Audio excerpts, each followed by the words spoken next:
در جماعت دهات توگرک ناحیه واسه دوردستترین مکتب مؤسسه تحصیلات میانه عمومی رقم 24 واقع در دهه قرقاچ با موسم گرمایدهی شروع کرد. همه صنفخانه‌ها با همین گونه پیچ‌های علاوی تامین هستند. در انبارهای مکتب همین قدر هضم و انگشت ذخیره کرده شده است که با گفت معلمان برای تامین صنفخانه‌ها با گرمی در دوره تیرماه و زمستان پسنده است. آمادگی زمستان گذرانی در مکتب بسیار بهتر خوبتر برای مانده شده است. در همه صنفخانه‌ها پیچ‌های آتشی یعنی علو کردن تیار است، تو توتال کاجاکو همش تیار است و ذخیره هیزم در مؤسسه میگیم که قریب که از معیاری امساله زیادتر جمع‌آوری کرده شده است و این ذخیره ما باوری هست که تا آخر زمستان میرساند. در این مؤسسه تعلیمی 204 نفر خوانندگان در 5 صنفخانه در 2 بست و تحصیل فرا گرفته شدند. شماره خوانندگان صنف یکم 21 نفر را تشکیل می‌دهند.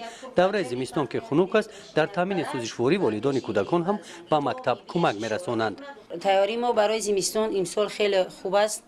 ما با همراهی پدر و مادران مجلس گذراندیم، مصلحت کردیم، سوزشواری زمستانمون جمع کردیم، سری هر یک خواننده سرگین آوردن برای گذراندن، باز هیزم میارن.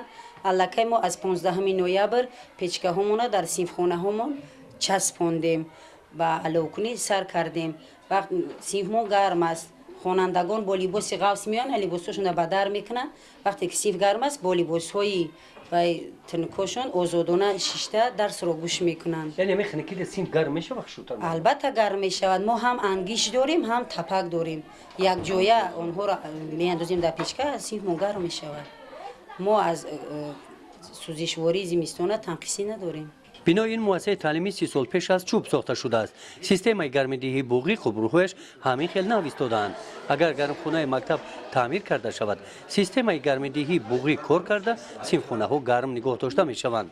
گرمگذرانی بوغی از دوره همون بگیم که اتفاق تیار کرده شده است، از دوره که مکتب بنا شده است و در سالیان آینده همون بگیم که محرکش از کار برآمدگی ندارد. اگر محرک تیار شود یا که یگان پیچکه بوغی با اثر نکنند، عجب نیست که همین چیا با اثر نزنده شد.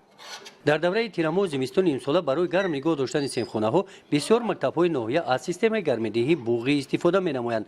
در مؤسسه تحصیلات میانه عمومی رقم 33 واقع در دهه گلابان جماعت دهات به نام عبدی عوضف سال دوم می‌شود که از چنین سیستم استفاده می‌نمایند. مؤسسه تحصیلات میانه عمومی رقم 33 امسال برای گذراندن زمستان سال 2016-2017 همه‌جانبه تئوری دیده برای گذراندن زمستان امساله ما زیاده از 7 تن انگشت، 25 کوب هیزم و قریب 100 لیتر سوزشواری دیزلی جمع آوردیم و ما با باوری تام گفته میتوانیم که زمستان امساله رو با گرمی خوب میگذرانیم.